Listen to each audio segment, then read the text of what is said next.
விஜய் ஆட்சிக்கு புதிய நெருக்கடி உருவாகி இருக்கிறதா? கேம் சேஞ்சர் யார் என்பது குறித்து இந்த அரசியல் சதுரங்க நிகழ்ச்சியில் விவாதிக்க இருக்கிறோம். தொடர்ந்து அதிமுக எம்எல்ஏக்கள் ராஜினாமா, புதிய பாட்டாளி மக்கள் கட்சி தலைவர் அன்புமணி ராமதாஸ் உள்ளிட்ட புதிய தலைவர்களின் சந்திப்பு, ஏற்கனவே உள்ள கூட்டணியில் உள்ள கட்சி தலைவர்களின் விமர்சனங்கள் ஆகியவற்றால் ஒரு குழப்பமான ஒரு சூழ்நிலை உருவாகி இருப்பது போல ஒரு தோற்றம் இருக்கிறது. இது குறித்து இது உண்மையா அல்லது இதனால் எந்த விதமான பாதிப்பும் இல்லையா என்பது குறித்து நம்மிடையே புதிய உழைப்பாளர் கட்சியின் தலைவர் திருவாரூர் காந்தி அவர்களிடமும் திமுகவின் தலைமை கழக தேர்தல் பணிக்குழு செயலாளரும் முன்னாள் சட்டமன்ற உறுப்பினருமான இல புகழேந்தியும் நம்மோடு இணைந்திருக்கிறார்கள். முதலில் திருவாரூர் காந்தி சார், இந்த தொடர்ச்சியாக திமுக முன்னாள் அமைச்சர்கள் மீது வழக்கு, கைது, அதன் பின்னர் இன்று பாட்டாளி மக்கள் கட்சி தலைவர் அன்புமணி ராமதாஸோடு சந்திப்பு, 4 சட்டமன்ற உறுப்பினர்களோடு ஆலோசனை, மற்ற கட்சி சட்டமன்ற தலைவர்கள், அந்த கட்சிகளுடைய காங்கிரஸ், விசிக, சிபிஐ, சிபிஎம் கட்சிகளின் தலைவர்களின் மாறுபட்ட பேட்டிகள், இவற்றால் ஒரு குழப்பமான ஒரு சூழ்நிலை ஏற்பட்டிருக்கிறதோ என்ற ஒரு பேச்சு இருக்குது. நீங்கள் எப்படி பார்க்குறீங்க இதை? இப்ப கவர்மெண்ட்டுக்கு எந்த விதமான ஒரு பிரச்சனையும் 100% இல்லை. ஏன்னா கிட்டத்தட்ட 6 எம்எல்ஏ ராஜினாமா, அவரு முதல்வர் அவர்களுடைய திருச்சி கிழக்கு அதனுடைய 7 வேக்கன்ட்ல இருக்கணும். அதனால இப்ப நம்மளுக்கு 234ல ஒரு இப்ப 228 27 கிட்ட, இப்ப 17 கிட்டக்க இருந்தா போதும். 214ல இப்ப 227 இருந்தாவே போதும். 227 தான் நம்ம ஓட்டெடுப்புல எடுத்துக்க முடியும். அதனால கவர்மெண்ட்டுக்கு இந்த கூட்டணியில இருக்கிற 2 எம்எல்ஏக்களோ இல்ல வேற கட்சியில 2 எம்எல்ஏ ஒரு பிரச்சனை வந்துச்சுன்னா கவர்மெண்ட்டுக்கு ஒன்னும் பிரச்சனை வர்றதுக்கான வாய்ப்புகள் ரொம்ப ரொம்ப கம்மி. இல்ல அடுத்த 6 மாதத்துக்கு எந்த பிரச்சனையுமே இல்லை. ஒரு நம்பிக்கை வாக்கெடுப்பு நிறைவு அப்படி கிடையாது. திடீர்னு இப்ப எல்லாரும் வாபஸ் வாங்கினாங்கன்னா என்ன பண்ணுவீங்க? அது ஒரு இது இருக்குல்ல, அது அப்படிலாம் சொல்ல முடியாது. ஒரு ட்ரிப் நம்பிக்கை 6 மாசம் வரைக்கும் நம்பிக்கை இதே கொண்டு வர முடியாதுன்னு ஒண்ணு கிடையாது. அது இப்படி கொண்டுட்டு வந்தா அதுக்கான வாய்ப்புகள் கிடையாது. அந்த கவர்மெண்ட்டுக்கான பிரச்சனை, கவர்மெண்ட்டுக்கு பிரச்சனையான வாய்ப்புகள் நீங்க சொல்றதுக்கு வர அப்படி ஒரு வாய்ப்பே இல்லை. இந்த சூழ்நிலையில இவங்க அப்படி யாரும் அந்த ஆதரவை வாபஸ் பெறக்கூடிய சூழ்நிலையில் காங்கிரஸ் கட்சியோ அல்லது விடுதலை சிறுத்தைகள் கட்சியோ இந்திய யூனியன் முஸ்லீம் லீக்கோ வெளியிலிருந்து ஆதரவு அளிக்கக்கூடிய கம்யூனிஸ்ட் கட்சிகளோ இல்லை. அது அந்த அளவுக்கு ஒரு பிரச்சனை முற்றி ஒரு பிரச்சனையும் போகவில்லை.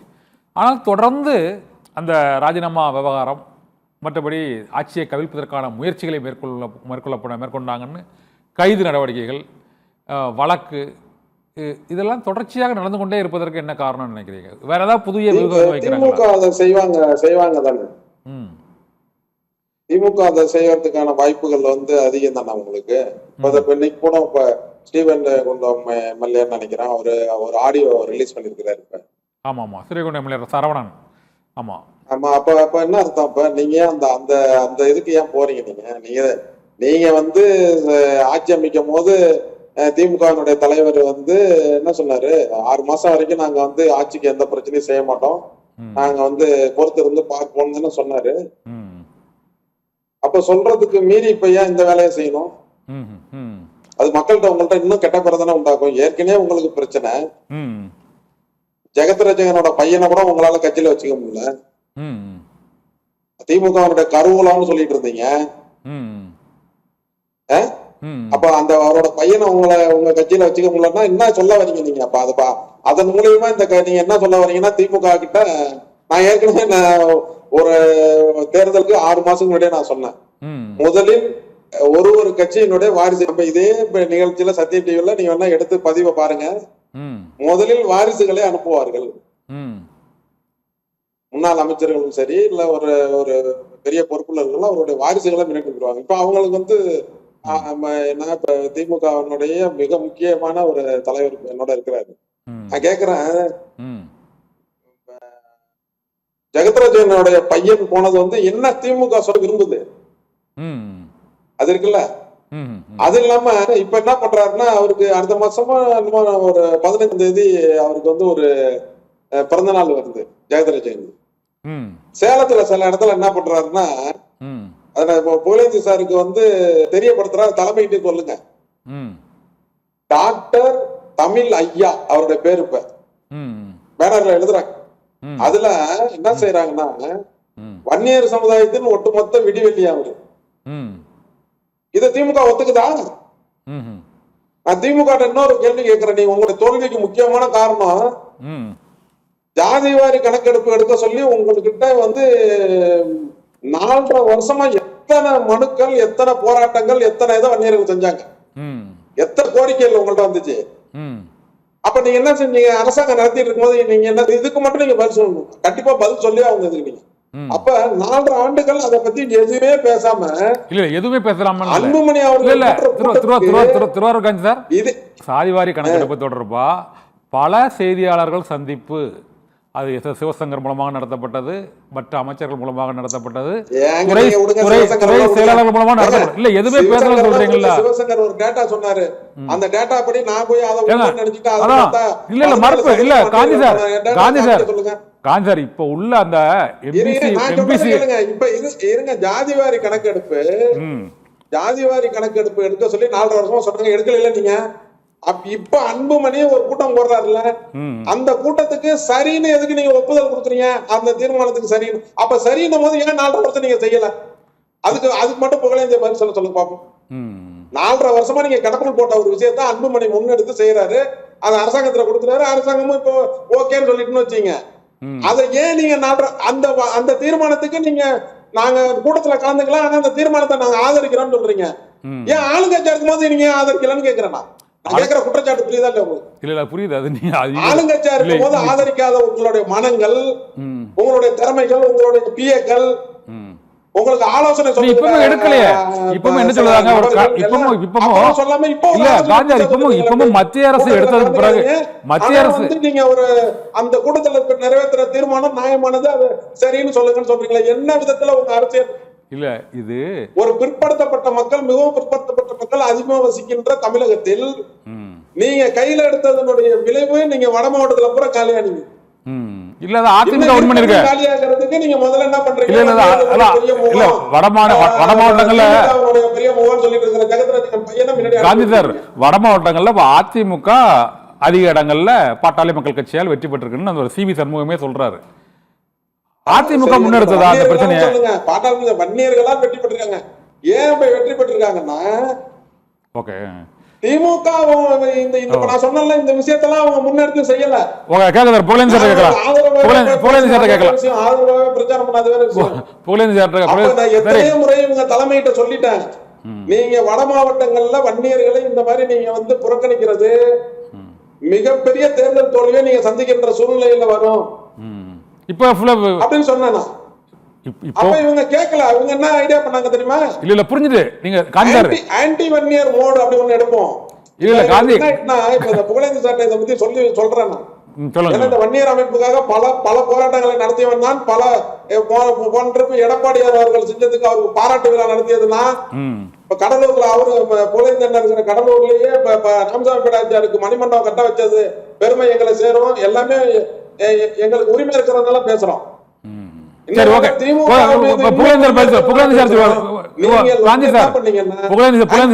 மோடு எடுத்தா நம்ம வெற்றி பெற்றலாம்னு 2 தேர்தல்ல நீங்க வெற்றி பெற்றீங்க. அது தாவேகா என்ற இயக்கம் வருவதற்கு முன்பு நீங்க நினைச்சது வெற்றி பெற்றுச்சு. அதே நீங்க மறுபடியும் இதுலயும் வெற்றி பெறுவான்னு நினைச்சு ஒரு தப்பு கணக்கு போட்டீங்க. அதனுடைய பிரதிபலனை இப்ப அனுபவிச்சிருக்கு. ஓகே, இது தொடர்பா புகழேந்தி சார் முதல் கருத்தை நான் திருவாரூர் காந்தி சார், இப்போ தமிழக வெற்றி கழக அரசுக்கு வேற ஏதாவது புதிய சிக்கல் எதுவும் இருக்குதா நினைக்கிறீங்க சார்? தொடர்ந்து அதிமுக எம்எல்ஏக்கள் ராஜினாமா மற்றும் பல்வேறு வழக்குகள் கைது, இது தொடர்பாக தொடர் நடவடிக்கைகள் எடுக்கப்படுவதற்கு என்ன காரணம் நினைக்கிறீங்க? அதிமுகவை சேர்ந்தவர் புகழேந்தி சார் காந்தி சார், ஜெகத்ராஜனுடைய பையன் கேட்டீங்களா? காந்தி சார், காந்தி சார் நீங்க கேட்டீங்க, நான் கேட்கிறேன். பையனே போகும்போது நம்மளாம் போனா என்னன்றதை உருவாக்குற சூழ்நிலை அன்றைக்கு உருவாக்கிட்டு இருப்ப. ஆமா, புகழேந்தி சார் சொல்லுங்க சார். அவர் என்ன சொல்றாரு? காந்தி சார் என்ன சொல்றாரு? ஜெகத்ராஜன் சாரோட அவர் மகன் வந்து தாவேக்காவில் இணைந்தது வந்து ஒரு பெரிய பின்னடைவு. அவர் வந்து ஒரு திமுகவின் முக்கியமான முகமா சேலம் பகுதிகளில் அவரை முன்னிறுத்துறாங்க. இதனால அவர் மகனே போயிருக்கிறாரு, இது ஒரு பெரிய பலவீனம்னு காந்தி சார் சொல்றாரு. கோலேந்தர், நீங்க என்ன சொல்றீங்க?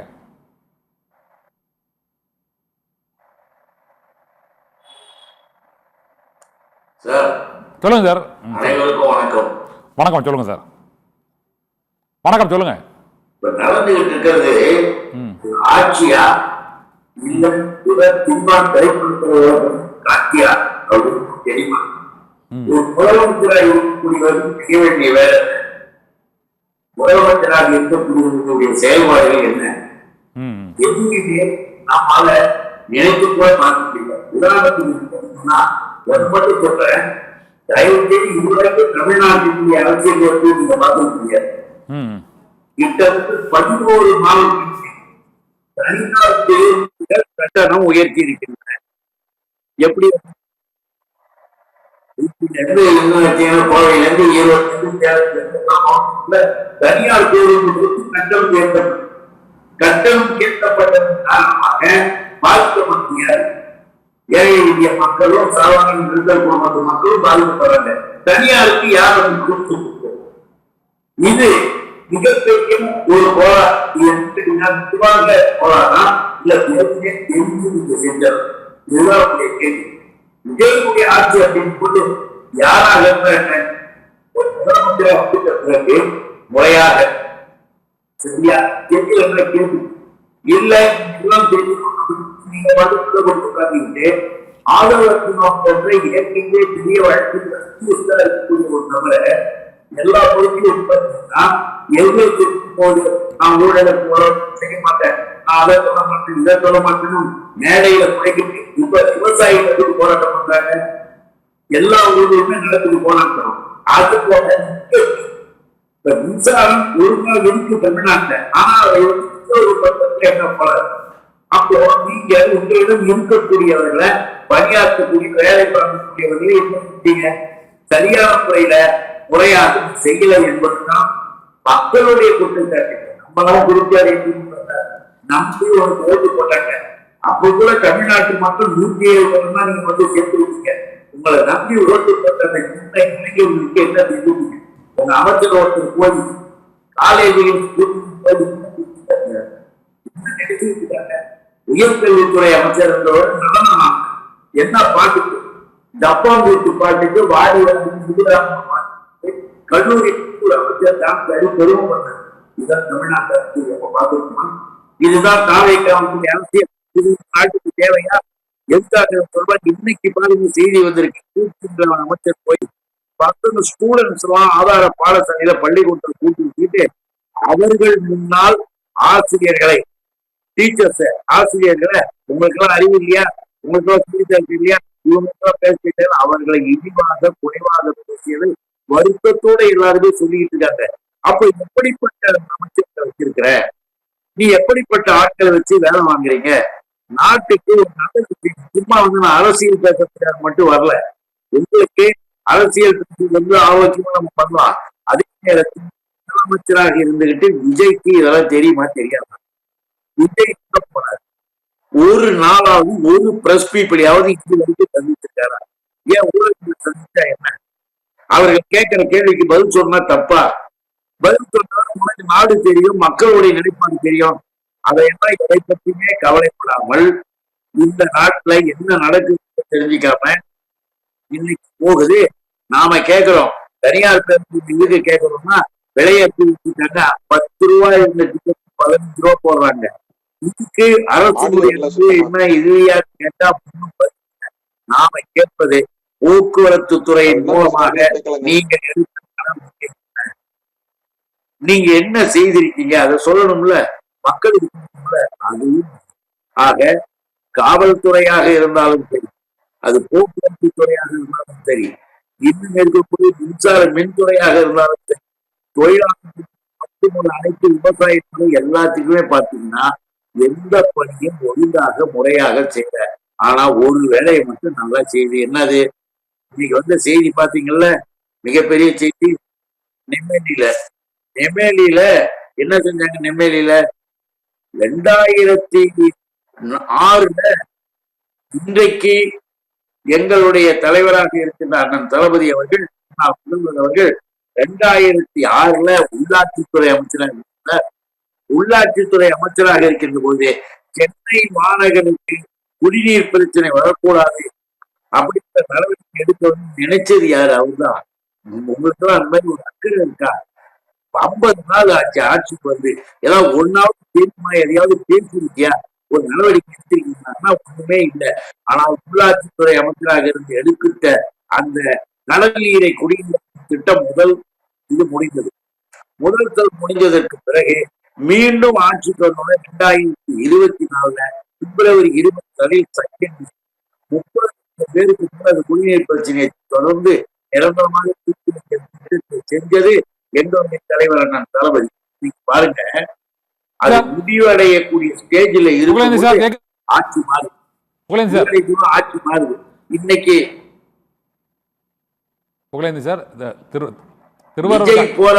சார் திருவாரூர் காந்தி ஒரு ரெண்டு விமர்சனத்தை வச்சாரு. அந்த 2 விமர்சனத்துக்கு உங்க பதில் என்ன? ஒன்னு, விபி கலைராஜன் மற்றும் ஜெகத்ரட்சனோட மகன் உள்ளிட்டோர் தாவேக்காவில் இணைகிறாங்க.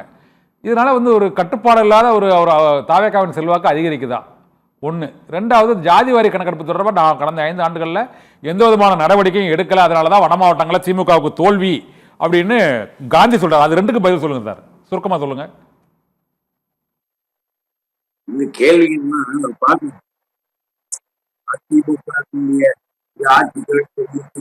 அதிமுக விலைக்கு பேசுறாங்களா, இப்படிப்பட்ட அப்படின்னா உங்களுடைய கேள்விகள் இருக்கலாம். அறிவிப்பு பெற என்ன முயற்சி பண்ணிருக்கலாம். அது மக்களுக்கு சொல்லணும்னா நம்முடைய தொலைக்காட்சி சேனல் மூலமாக ஒரு நல்ல செய்தி மக்களுக்கு தெரியணுன்றதுக்காக சொன்னோம், வேற ஒண்ணும் கிடையாது.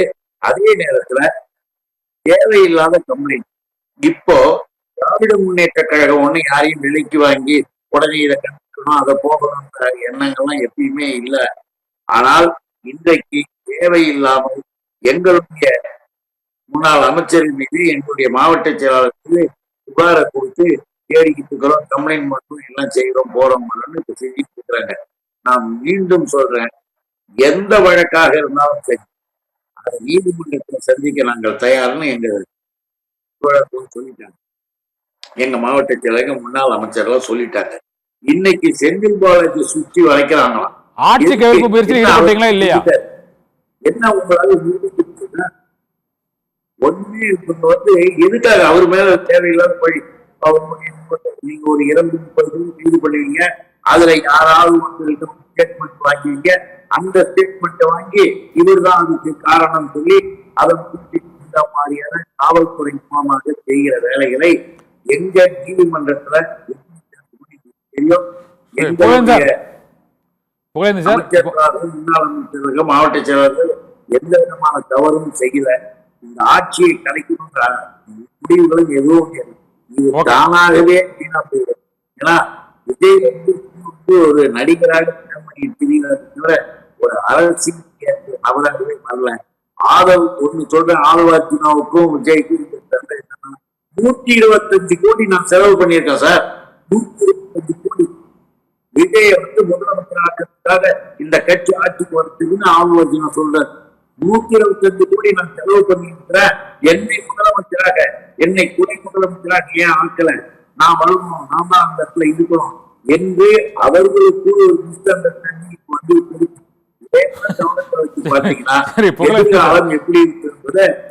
மக்கள் முடிவு பண்ணுவாங்க. நன்றி sir, Pugazhenthi sir. Gandhi sir, Thiruvarur Gandhi sir. இப்போதைக்கு நாங்கள் ஆட்சி கவிழ்ப்பு முயற்சி, புகழேந்தி சார் அவருடைய ஆடியோ கிளியராக இல்லைன்னா கூட அவர் சொன்ன விஷயம் என்னென்னா, ஆட்சி கவிழ்ப்பு முயற்சியில் நாங்கள் ஒருபோதும் ஈடுபடவில்லை, அது வழக்குகள் மூலமாக நாங்கள் சந்தித்து அதை நிரூபிப்போட அவர் சொல்லியிருக்கிறார். ஒன்று. ரெண்டாவது, நீங்கள் கேட்ட அந்த மற்றொரு கேள்வி தொடர்பாக அவருக்கு அது சரியாக போய் சேரலாம், அவரால் பதில் கூறலை அதுக்கு.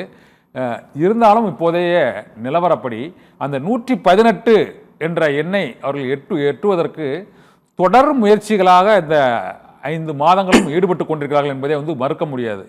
இப்போதைக்கு குதிரை பேரம் நடத்தியது என்று அதிமுக, திமுக, தாவேகா பேர் குற்றம் சாட்டும், தாவேகா திமுக மீதும் குற்றம் சாட்டுகிறது. நீங்க பொதுவா எப்படி பாக்குறீங்க? யார் தப்பு பண்றா? நிறைவா சொல்லுங்க. திமுக தான் ஆட்சியை வந்து கவுப்பதற்கான முயற்சி எடுத்திருக்கிறாங்கன்றது பட்டவர்த்தமா வீடியோ ஆடியோ மூலியமா வருது. இப்ப ஆடியோ வந்திருக்குல்ல. சரி, அந்த ஆடியோ கேட்டீங்களா? இப்ப இந்த ஆடியோ மூலியமா அவங்க என்ன சொல்ல வராங்க? அந்த ஆடியோ நீங்க ஏன் அந்த இன்னொரு கட்சியினுடைய எம்எல்ஏவை நீங்க எதுக்கு பேரம் பேசணும்? இல்ல, அது பேசுனதை கேட்டீங்களா நீங்க? அது அதுல எம்எல்ஏ தான் பேசுறாரு, அந்த கூட உள்ள ஆள் பேசுறதே இல்ல. இல்ல இன்னொரு ஆடியோ வந்து பாருங்க வந்திருக்கு. ரெண்டு ஆடியோலுமே பேரம் பேசுற வாசகமோ எதுவுமே இல்ல. சரி, அது இருக்கு, ஓகே. நீங்க அது கூட அதனால இவங்க அந்த எம்எல்ஏக்கள் ராஜினாமா வந்து இயல்பா மக்கள் சேவைக்காக தான் ராஜினாமா பண்றான்னு நினைக்கிறீங்களா காந்தி சார்? அதிமுக எம்எல்ஏக்கள் ராஜினாமாங்கிறது வந்து சிறப்பாக மக்கள் சேவை செய்யணும் அப்படிங்கிறதுக்கான நினைச்சிருக்காங்களோ? இல்ல, அவங்களுக்கு வேற வழி இல்ல. நான் தான் பேசணும்ல உங்களுக்கு. நீங்க ஒரு அதிகாரத்துல இருந்துட்டாங்க அவங்க வந்து சில விஷயத்த சொல்றாங்க. அவங்க என்ன சொல்லிருக்காங்க? இப்ப இந்த இவங்களுக்கு 108 வந்தோம்னா இப்ப அதிமுக ஒண்ணுன்னா வெளியில அவங்க வகையால சொல்றத பார்த்தா என்னன்னா 108ல வந்து நிக்கும் போது தாவேகா இவங்க என்ன சொல்றாங்கன்னா நம்மளுடைய எம்எல்ஏக்கள் எல்லாரும் தாவேகாட்ட பேசி ஒரு கூட்டணி ஆட்சி, அவங்களோட கூட்டணி ஆட்சி அமைப்போம். அவர் கூட்டணி ஆட்சி அமைப்போன்றதா தேர்தலுக்கு முன்பே சொல்லிட்டாரு. யாரு வந்தாலும் நான் வந்து அவங்கள சேர்த்துக்குவேன், மெஜாரிட்டியா இருந்தா கூட அவங்களுக்கு வந்து சீட்டு கொடுப்பன்றத தேர்தலுக்கு முன்பே பிரச்சாரத்துல முதலமைச்சர் சொல்லிட்டாரு. ஓகேவா? ஒரு இருக்கிற முதலமைச்சர் தேர்தல் பிரச்சாரத்துக்கும் சொல்றாரு. அப்ப இந்த அதிமுக இவர்களோட சேர்த்து ஆட்சி அமைச்சிருச்சுன்னா அதிமுகவுக்கும் ஒரு பேக் போன் இருக்கும் கட்சி வளர்றதுக்கு அந்த அடிப்படையில அப்படின்னு ஒரு ஐடியா கொடுக்கும் பொழுது அந்த ஐடியாவை ஒரு எடப்பாடி ஒத்துக்கலான்றதுதான கோவம்னு சொல்றாங்க அவங்க. கோவம்னு சொல்லும் போது இவன் ஜெயலலிதா மாதிரியோ புரட்சி தலைவர் மாதிரியோ புரட்சி தலைவி அம்மா மாதிரியோ ஒரு பெரிய லீடர்ஷிப் கிடையாதுல்ல இவரு. அவங்க சொல்லிருக்கலாம் அப்பயே 60 எடப்பாடியர்கள் அந்த கட்சியில இருக்கிறாங்கன்னு உங்கள்ட்ட நம்ம தேர்தலுக்கு முன்பாகவே உங்கள்ட்ட பேசிருங்க. ஆளுங்கட்சியாவே வந்துடும் அதிமுக அப்படின்ற சூழ்நிலையிலே கூட நான் சொன்ன 60 எடப்பாடிகள் இருக்காங்களா, அவங்க ஆளுங்கட்சியா வர முடியாது. 90 தொகுதிகளுக்கு மேல வந்து தாவேகா வெற்றி பெறும்ன்றதை தேர்தலுக்கு முன்னாடியே சொன்னோம். தேர்தலுக்கு முன்னாடி இன்னொன்று சொல்லியிருக்காங்க, நாங்கள் அது மாதிரி தூய்மையான தூய சக்தி ஆட்சி நடத்துவோம் அப்படின்னாங்க. இப்போ விஜயபாஸ்கர் எம்ஆர் விஜயபாஸ்கர்னு தொடர்ச்சியா வழக்குகள் அதிகமாக உள்ளவங்களை இணைச்சிருக்கிறதுனால ஒரு விமர்சனம் இருக்காரு. அதனால கேட்டேன். அதாவது சார், அரசியல் இயக்கத்துல நீங்க வழக்குகளே இல்லாத இருக்கிறவங்க, எதுவுமே பிரச்சனை இல்லாத இருக்கிறவங்கள நீங்க கொண்டுகிட்டே வரவே முடியாது. ஆனா இயல்புதான். அரசியல் என்பது வேற, நிர்வாகத்துல கொண்டு வராங்கதான் நீங்க பாக்கணும். சரி, நிர்வாக ரீதியா கொண்டு வரும்போது அவரு ராஜினாமா பண்ணிட்டு வராரு, அவருக்கு ஒரு கட்சி பதவி கொடுக்குறாங்கன்னா அவரு ஏற்கனவே என் கட்சிக்கு தவிர்த்து என்ன தப்பு பண்றாரான்றதான் நீங்க கேட்கணும். முன்னால பண்றது ஒண்ணும் பிரச்சனை இல்ல, அப்படி எடுத்துக்கலாமா? என் கட்சிக்கு வந்த பிறகு என் கட்சியில சேர்ந்த பிறகு அவர் தப்பு பண்ணிருக்கிறாரா, என்னுடைய கட்சியினுடைய உறுப்பினரான பிறகு அவர் தப்பு பண்ணிருக்கிறாரான்றதை என்னட்ட கிளைம் பண்ண முடியும். இப்போ வரது அது ஒண்ணும் நான் வந்து தாவேகாவுக்கு ஆதரவாளர் கிடையாது, நான் பொதுவா சொல்றேன். சரி சரி, கட்சிக்கு உங்க மீது வழக்கு இருக்குன்னா எந்த வழக்குலயும் தண்டிக்கப்படல அவங்க. நிலுவையில் இருக்கும்போது விசாரணையில் இருக்கும்போது அது ஒரு பெரிய கிடையாது. தண்டிக்கப்பட்டிருந்தா அவர் எலெக்ஷன்ல நின்றுக்க முடியாது. அதனால விசாரணையில இருக்கு. என்னுடைய இயக்கத்துக்கு வந்த பிறகு அவர் தப்பு பண்ணிருக்கிறார். நிறைவு கருத்தா இருக்கிறார். நீங்க தூய சக்தின்னு எடுத்துக்கணும். சார், அந்த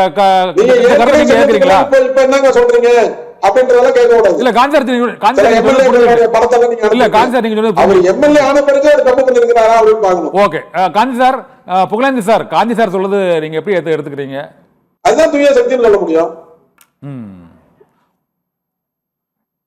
ஓகே, நன்றி sir. Thiruvarur Gandhi and Pugazhenthi sir, இருவருக்கும் நன்றி. இந்த அரசியல் சதுரங்க நிகழ்ச்சியில் கலந்து கொண்டு பல்வேறு கருத்துக்களை எங்களோடு பயந்து மிக்க நன்றி. மக்கள் முடிவெடுப்பார்கள். இந்த குதிரை பேரம் வழக்கு கைது தொடர்பாக 6 மாதங்களுக்கு பின்னர் நடைபெறக்கூடிய இடைத்தேர்தலில் மக்கள் முடிவெடுப்பார்கள். யார் செய்தது சரி, யார் செய்தது தவறு என்று. அரசியல் சதுரங்கம் நிகழ்ச்சியில் கலந்து கொண்ட புகழேந்தி மற்றும் திருவாரூர் காந்தி இருவருக்கும் மிக்க நன்றி. மற்றொரு அரசியல் ஆளுமையோடு சந்திக்கலாம் அரசியல் சதுரங்கம் நிகழ்ச்சியில். நன்றி.